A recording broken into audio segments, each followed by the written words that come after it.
Hello বন্ধুরা, কেমন আছো তোমরা সবাই? আমি কিন্তু খুব একটা ভালো নেই। দেখো আমার মেয়ের বিদিশার পায়ের মধ্যে পায়ের নখটা কিন্তু উঠে গেছে। উঠে গেছে জানো, ও একটু দরজা দিয়ে খেলছিল। তো দেখো কেমন হয়েছে নখটা। দরজা দিয়ে খেলছিল তো ওই দরজার কোণাটা না ওর পায়ের নখের উপর দিয়ে গেছে। তো একলা একলাই খেলছিল। তো তারপরে জাস্ট দেখলাম যে পায়ে অল্প কেটে গেছে। তো ভাবলাম অল্প হয়তো কেটে গেছে, কিছু হবে না। তো দেখি না ব্লাড বেরোচ্ছে, কাঁদছিল। তো সাথে সাথে নিয়ে গেলাম ডক্টরের কাছে। তো যার পরে দেখলো যখন অল্প ব্লাডগুলো পরিষ্কার করলো, তখন দেখলো যে নখটা কিন্তু অল্প উঠেই গেছে। তো বাকি অল্প লেগে আছে পায়ে। তো আমাকে বললো নখটা কি উঠিয়ে দিবে? বললাম না না থাক, উঠাতে লাগবে না, কানবে তো থাক, যেভাবে এভাবে রাখা যায় থাক, নিজে নিজে উঠে যাবে। তো ওরা তো ড্রেসিং করে দিল, করে দিয়ে মলম দিয়ে দিল, ব্যান্ডেড দিয়ে দিল। তো বললো যে ব্যান্ডেডটা করে রাখতে, কারণ না হলে কি হবে, পায়ে আরও খেলবে তো বাচ্চা মানুষ, তো এদিক ওদিকে লাগলে কিন্তু তখন আরও ব্যথা পাবে। তো তার জন্য যতদিন নখটা না শুকিয়ে পড়ে যায়, তো ততদিন কিন্তু ব্যান্ডেডটা করে রাখতে বললো।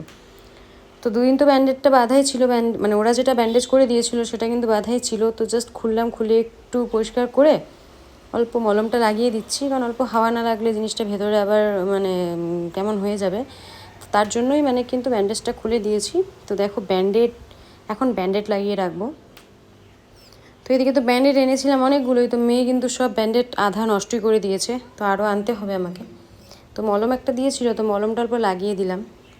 তো এর জন্য কয়েকদিন থেকে ভালো মতন ভিডিও শ্যুট করতে পারিনি। আর মেয়েও একটু কাঁদছিল, ব্যথা পায়ে হাঁটতেও পারেনি দুদিন। হাঁটতে পারলেও ভয়ে পাটা মাটিতে ফেলছিল না, একটা পা উঠিয়ে উঠিয়ে রাখছিল, কোলে নিল, পাটাকে আলাদাভাবে রাখছিল। তো এটাই। আর তো দেখা যাক কবে ঠিক হয়। তো নখটা কিন্তু উঠে গেছে ভিতর থেকে।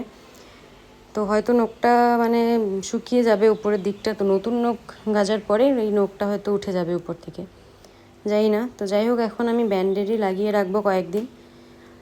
তো রাতে আবার খুলে দিব অল্প টাইমের জন্য, কারণ হাওয়াটা লাগবে অল্প। তো দেখো এভাবে ব্যান্ডেডটা বেঁধে দিচ্ছি। তো বাচ্চা মানুষ বলতে পারে না ব্যথা আছে, তো এভাবে ব্যান্ডেডটা লাগিয়ে দিলাম, দেখতে পাচ্ছ। আর যেটা ব্যান্ডেজ বেঁধে দিয়েছিল ওটা কাপড়ের ব্যান্ডেজ, তো তো ওটা জলের মধ্যে ভিজেও যায়। তো এই ব্যান্ডেডটাই ভালো, তো এই জন্য ব্যান্ডেডটাই লাগাচ্ছি।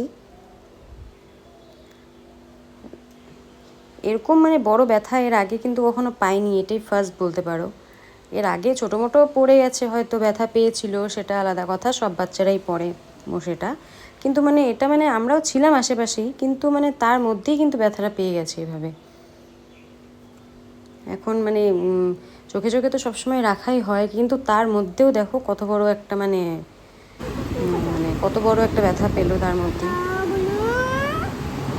নখটাই পুরো উঠে গেছে, তাও বলতে পারো ধৈর্য অনেক বেশি। অতটা ও কান্নাকাটি করেনি।